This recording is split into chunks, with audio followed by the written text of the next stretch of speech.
Yorkshire vet Peter Wright never takes himself too seriously. Remind him he's the nation's best-loved vet and all you'll get is a self-deprecating chuckle. But for the star of Channel 5's popular documentary series, The Yorkshire Vet, it's a wholly accurate description. And it's a title Peter never envisaged inheriting from his mentor, the original Yorkshire vet and best-selling author James Herriot. Ask Peter for the best piece of advice the all creatures great and small author ever gave him and he replies, "That's easy." Not long after I'd started at the practice, I'd been treating a cat and it had died. He noticed I was looking glum and after I told him what had happened, he said, "Peter, in our world you can only do your best. You must never do anything less than your best, but if you've done that, you can never reproach yourself." That stuck with me. Peter Wright airs concerns over disappearing farmers born and bred in the North Yorkshire market town of Thirsk, the same place Herriot, real name Alf White, relocated to from his native Scotland. Peter, 66, has spent almost his entire career amid the same stunning countryside.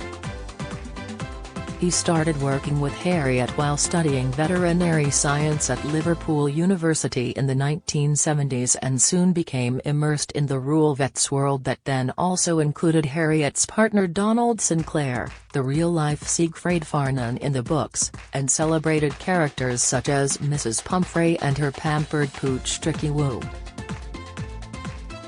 It's at this juncture I should point out that Peter and I go back a way. More than 30 years ago, another national newspaper sent me to Thirsk to visit the famous practice at 23 Kirkgate, then headed by Herriot's son Jim White, now 80 and retired, and I spent the day with Peter on his rounds. When I remind him of the animals we saw back then, he instantly recalls all the owners and where they are now. But even then, the country life recounted in the Herriot books was swiftly changing, and as Peter's latest book confirms, it is even more unrecognizable today. Visits in those days inevitably involved a chat, a nice brew and, if you were very lucky, a slice of cake, he writes. Life was simpler then and, although the days flashed past, it was a more sedate pace of life than life today. There would be around 15 to 20 visits a day on the busiest days, so even if cake was only provided on a third of those, it was still easy to expand your waistline. Tea and a natter were the rule of thumb wherever you went. Speaking to the Daily Express this week about his new book, The Tales and Tales of a Yorkshire Vet, Peter confirms, a lot of the small farms have disappeared.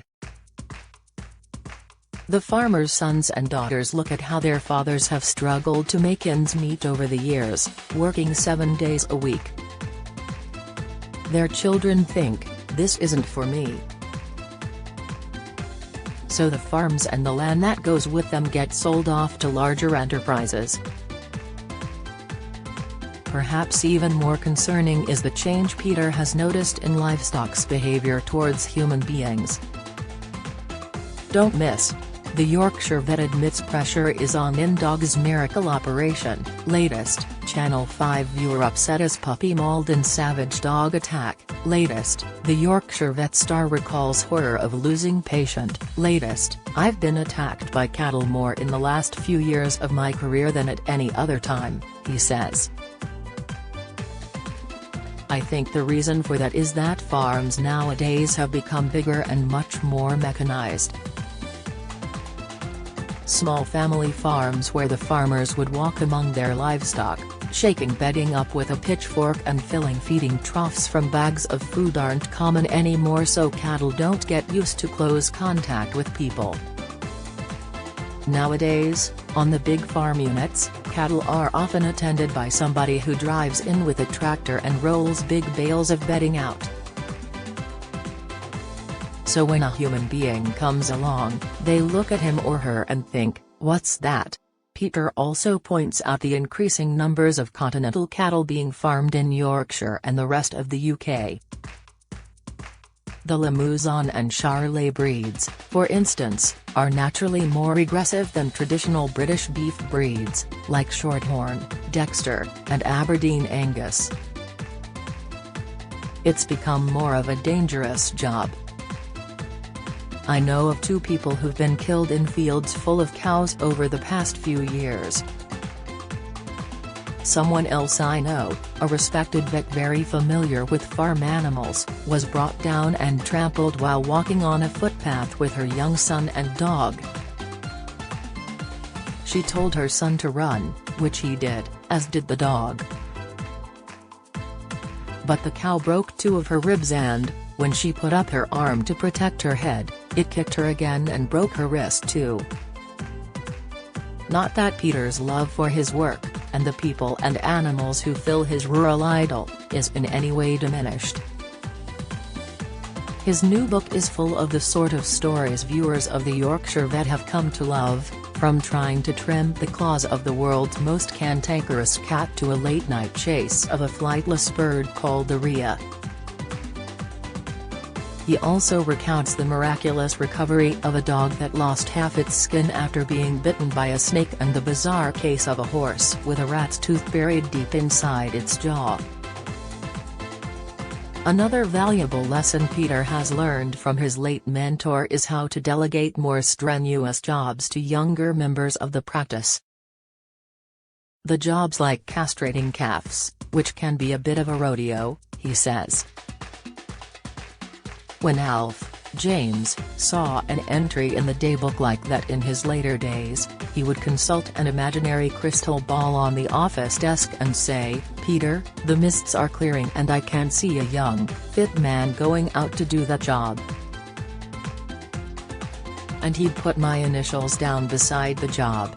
However, the demands of Peter's TV job, the Yorkshire Vet is now on its 16th series, such is its success, along with his veterinary responsibilities means he still often works a 6-day week. It's a schedule that has scarcely changed over the years and which he says is probably the reason why his daughter Emily, 35, a criminologist and electrician's son Andrew, 33, didn't follow him into the profession. "They never saw me, with the hours I put in," he reveals. My wife Lynn, who he has been married to for 37 years, used to say there were 3 of us in the marriage, me, her and the practice. Peter no longer works from the Georgian townhouse in Thirsk where the practice used to be based, as that is now the World of James Herriot Museum, which attracts tens of thousands of Yorkshire Vet fans every year. And it reminds Peter of the original James Herriot fans, who used to queue out of the waiting room, into the corridor, and down the street, clutching books they wanted signed by the great man. "Whenever I go into the museum, there's something that's been added," he says. "But to me, it's still my place of work." Peter now hopes his fame will help raise funds for a project to turn Thirsk's former cottage hospital into a hospice, which will also offer home care. In June, he will embark on a grueling coast-to-coast cycle ride between Morecambe in Lancashire and Bridlington in East Riding to help raise money for the hospice project. The Yorkshire Vet has ensured Peter is recognised far beyond the confines of his corner of North Yorkshire, and he and Lynn have had the chance to see more of the world in recent years, including India. He says, "I was standing in awe in front of the Taj Mahal one day when there was a tap on my shoulder and I turned to see a husband with his wife who said, 'I know you from somewhere.' As soon as I opened my mouth and he heard my accent, he exclaimed, 'I know, Yorkshire Vet,' and this couple were from Melbourne. They'd seen me on Australian TV.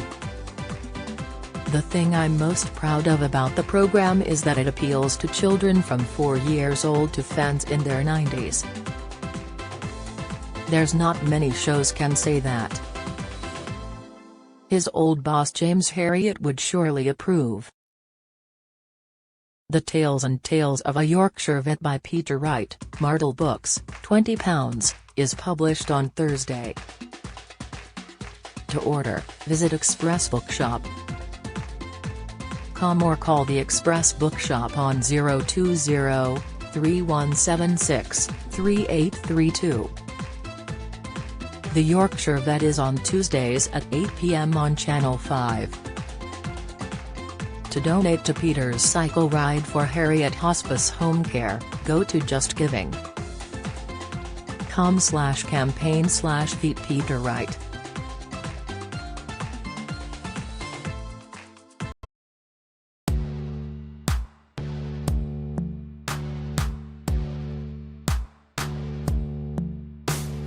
Good.